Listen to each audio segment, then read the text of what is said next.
बिस्मिल्लाहिर्रहमानिर्रहीम। अस्सलाम वालेकुम नाज़रीन कराम, मैं हूं मखदूम शहाबुद्दीन और आप देख रहे हैं मेरा फ़ेसबुक और यूट्यूब चैनल। उम्मीद करता हूं आप सब लोग बखैर आफ़ियत होंगे और जहां भी होंगे अपने अहले खाना समेत खुश भी होंगे और महफूज भी।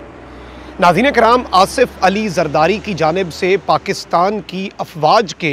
3 स्टार जनरल और पाकिस्तान की एक इंतहाई अहम कोर की कमांड करने वाले लेफ्टिनेंट जनरल फैज़ हमीद के हवाले से जो रिमार्क्स हैं, ये रिमार्क्स ऐसे ही नहीं दिए गए बल्कि ये एक पूरी मंसूबा बंदी के तहत दिए गए हैं। और जनरल फैज़ हमीद के हवाले से ज़रदारी के बयान ने एक नई आग भड़का दी है। एक जानिब तो पाकिस्तान के इदारों को, पाकिस्तान की फ़ौज को अवामी कटहरे में आसिफ अली ज़रदारी लेकर आए हैं, लेकिन ये बयान और इसकी वजूहात और इसके बाद की पैदा होने वाली सूरत हाल इतनी सादा नहीं है, क्योंकि इस पूरे मामले को समझने के लिए और इसके पीछे असल में आसिफ अली ज़रदारी का मकसद क्या है, उसे समझने के लिए आपको ज़रदारी की फिर सियासी सोच अपने जहन पर सवार करके इस मामले को उस लेंस से देखना होता है। जबकि इस सारी की सारी सूरत हाल में पाकिस्तान की मिलिट्री एस्टैब्लिशमेंट की तरफ से इमरान खान के मौक़िफ़ की तायीद के हवाले से कुछ इनसाइड डिटेल्स हैं मेरे पास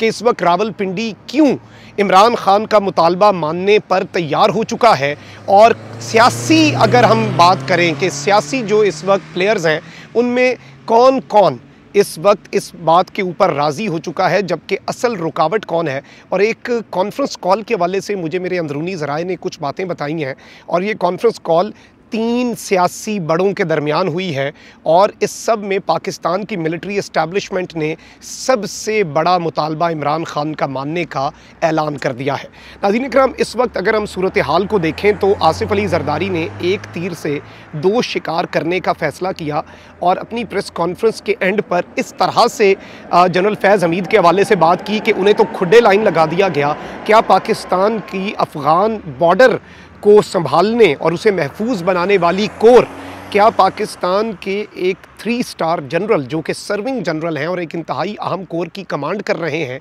क्या उन्हें खुड्डे लाइन लगाया गया है पाकिस्तान के आर्मी चीफ़ की तरफ से? और अगर खुड्डे लाइन लगाया गया है तो आसिफ अली ज़रदारी को बताकर या इनसे कंसल्टेशन में लगाया गया है? तो ये सारी चीज़ें बहुत से सवालात खड़े करती हैं। अब इससे एक फ़ायदा तो ये हुआ है, क्योंकि इन जो अंदरूनी ज़राए बता रहे हैं, मेरे ज़राए भी इस बात की तस्दीक कर रहे हैं कि पाकिस्तान की मिलिट्री इस्टेब्लिशमेंट इमरान खान से किसी किस्म की मज़ाहमत अब नहीं चाहती। और अब जाकर ना सिर्फ जो सोच है वो तब्दील हुई है, बल्कि फ़ैसलों में भी तब्दीली हुई है, और जो पहले चीज़ें डिसाइडेड थीं उन पर भी नज़र सानी कर ली गई है। और जो सबसे बड़ा इल्ज़ाम लगता है, जो सारे लोग बात करते हैं और ये ज़बान ज़द-ए-आम बात हो चुकी है, कि इमरान खान को एक अहम तरीन तैनाती से रोकने के लिए ये सब कुछ किया गया। अब इस सब में 2 ऑप्शंस हैं। ख्वाजा आसिफ वैसे भी पाकिस्तान की मिलिट्री एस्टैब्लिशमेंट के बहुत करीब समझे जाते हैं। उन्होंने एक मरतबा ये बात भी कही कि उन्हें इलेक्शन हार रहे थे, फिर उन्होंने कॉल कर दी,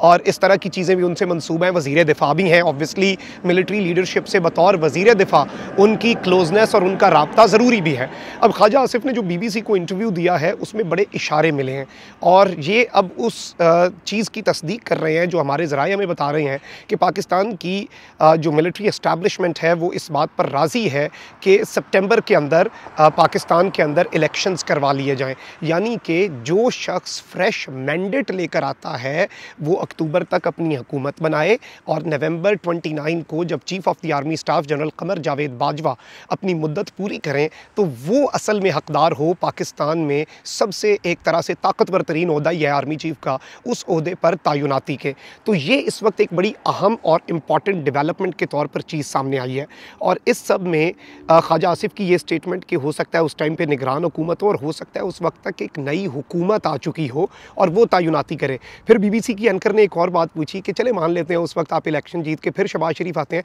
वो कहते हैं ऐसा, यानी उन्हें भी पता है कि शहबाज शरीफ इलेक्शन जीत कर दोबारा शायद वज़ीर आज़म ना बने और अवामी मैंडेट जो है वो इमरान खान के हक़ में जाए। अब ऑब्वियसली पाकिस्तान की जो अफवाज हैं उन्होंने ए पॉलिटिकल रहने का फ़ैसला किया, लेकिन कुछ मामलात अब ऐसे हो रहे हैं। एक जानिब तो आसिफ अली ज़रदारी ने जनरल फैज़ हमीद के हवाले से जो बयान है उसकी एक नाकाफ़ी वजाहत भी जारी की और एक इस तरह की बात भी की जो कि वैसे उन्होंने कहा कि मुझे समझ नहीं लगी, ये नहीं लगी। 4-5 दफ़ा जनरल फैज़ हमीद का नाम लिया उस रिपोर्टर ने। उसने फैज़ हमीद फैज़ हमीद फैज़ हमीद कहा, तब जाके आसिफ अली ज़रदारी साहब उस पर कहते हैं कि वो तो खुडे लाइन लग गया है। इससे उन्होंने 2 फ़ायदे हासिल किए हैं। पहला फ़ायदा तो ये है कि ऑब्वियसली जो पाकिस्तान की अफवाज के हवाले से खलीज की बात हो रही है उस पर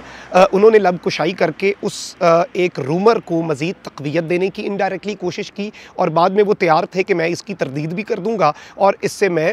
गुलू खलासी भी करवा लूँगा। लेकिन इससे जो पाकिस्तान तहरीक इंसाफ का वर्कर है और आम पाकिस्तानी है जो इस वक्त सोशल मीडिया पर बहुत वोकल है, जो कि इस वक्त बहुत जज्बाती है कि हमारे मुल्क के साथ हुआ क्या है, उस वर्कर को भी इश्ताल दिलाया गया। और अगर आप देख लें तो सब बहुत खुलकर बात कर रहे हैं इस मामले के ऊपर और यहाँ तक कहा जा रहा है कि एक पाकिस्तान की फ़ौज के जर्नैल पर अगर इस तरह का इल्ज़ाम लगता है तो इस पर इदारे को अब खामोशी तोड़नी होगी कि अगर खुडे लाइन लगाया है तो क्यों लगाया है, ज़रदारी को इस बात का क्यों पता है। तो ये वो तमाम तर चीज़ें हैं जिस पर ऑब्वियसली इम्कान है कि पाकिस्तान की मिलिट्री इस्टेब्लिशमेंट की तरफ से फिर कोई स्टेटमेंट आ जाए। अलबत्ता SPR का जो एक बयान था वो सब के लिए था, उसमें सब सियासतदानों, सब सहाफ़ियों, सब एक्टिविस्ट को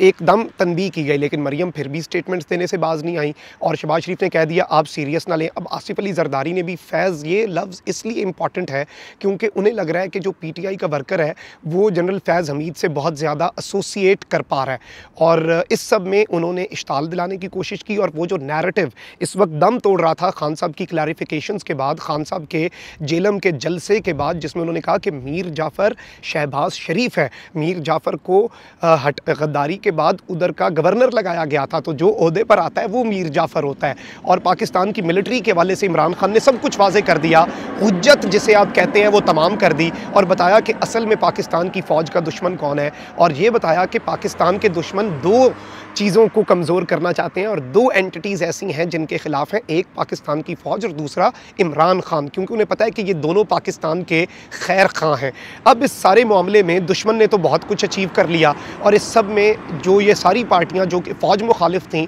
वो डबल कामयाबी के चक्कर में थीं कि एक तो मैं आपको एक और अंदर की बात फिर बता ही देता हूँ कि लाहौर के अंदर जब राना सनाउल्लाह साहब ने मुलाकात की, शहबाज शरीफ साहब ने सहाफ़ियों से मुलाकात की, उसके बाद राना सनाउल्लाह साहब जो हैं उन्होंने कुछ सहाफ़ियों से गुफ्तगू की और उस गुफ्तगू के अंदर जब उनसे पूछा गया कि आप ये जो फ़ौज के ख़िलाफ़ प्रोपेगेंडा हो रहा है इसके ऊपर कार्रवाई भी कर रहे हैं, इस पर आपकी क्या राय है? उन्होंने कहा कार्रवाई तो हम करेंगे, लेकिन अच्छा है ये गालियाँ देने वाले इन्होंने ही तैयार किए हैं ना, तो अब इन्हें गालियाँ पड़ रही हैं तो ठीक पड़ रही हैं। यानी कि एक तरफ वो फ़ौज मुखालिफ बयानात देने वाले लोगों के ख़िलाफ़ कार्रवाई दिखाने के लिए या पॉलिश के लिए तो कर रहे हैं, वहीं अंदर से वो खुश भी हैं। तो इनकी साइकी आप यहाँ से समझ सकते हैं। जबकि पाकिस्तान की मिलिट्री इस्टेब्लिशमेंट अब सितंबर के इलेक्शंस पर राज़ी हो चुकी है। नून लीग इस वक्त अपना पूरा वोट बैंक लूज़ कर रही है, उनकी सियासत इस वक्त तबाह बर्बाद हो चुकी है। लंदन के अंदर जो इजलास हुआ, आप अंदाज़ा करें कि आप अपने मुल्क में क्या मुँह दिखाएँगे, आप बाहर निकले तो आपको पता चलेगा। इन्होंने जो शहबाज शरीफ की मुलाकात हुई इनकी पूरी कैबिनेट के साथ, नवाज़ शरीफ की भी, उसे खुफिया मकाम पर मुंतकिल करना पड़ गया कि पाकिस्तानी वहाँ पर आकर एहतजाज कर रहे हैं। वहाँ पर तो पाकिस्तानी ज़ाहिर बात है एक सर्टन परसेंटेज में है, वहाँ की इतनी बड़ी आबादी में चंद लोग हैं वहाँ पर, वो भी इतने एक्टिव हो चुके हैं।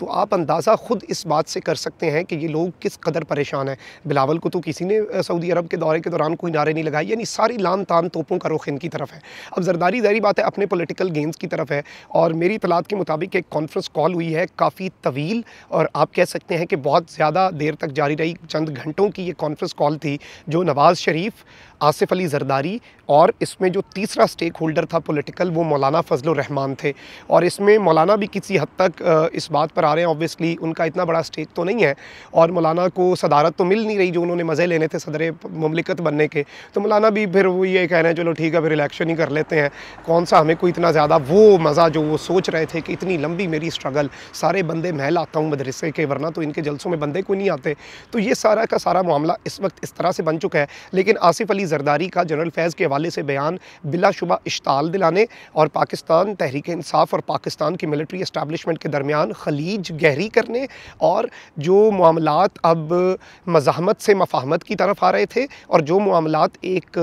फ़ौज के ऊपर जो तनकीद से डायरेक्ट खान साहब ने जो अपनी सारे पार्टी का जो तोपों का रुख है, ऑल्दो इमरान खान ने तो कभी ख़ुद तनकीद नहीं की लेकिन लोग तो बात कर रहे थे, लेकिन उन्होंने सारी तवानाइयाँ पूरी तोपें इम्पोर्टेड की तरफ कर दी और इम्पोर्टेड तो अब बचने वाली नहीं है। तो जरदारी ने एक खेल खेला है। इस खेल के हवाले से ऑब्वियसली पाकिस्तान तहरीक इंसाफ और इमरान खान बड़े बखूबी वाकिफ़ हैं, और इस वक्त अगर किसी को लगता है कि पाकिस्तान का सबसे अक्लमंद सियासतदान जरदारी है तो ये उनकी खाम ख्याली होगी, क्योंकि इस वक्त अगर कोई सियासी दाव पेच को समझ रहा है तो उस शख्स का नाम इमरान अहमद खान न्याजी है, और चीज़ें इमरान खान के फेवर में जा रही हैं, और हर इनका हरबा, हर इनकी स्ट्रैटेजी, इवन जरदारी का ये वाला हरबा वापस इनके गले पड़ेगा। Mark my words. Comment section में राय का इजहार ज़रूर करें। अपना बहुत ज़्यादा ख्याल रखें, अपने इर्द गिर्द लोगों का भी, इस मुल्क पाकिस्तान का भी। अल्लाह ताला पाकिस्तान को सलामत रखे, ता क़यामत रखे। अल्लाह निगहबान, पाकिस्तान जिंदाबाद।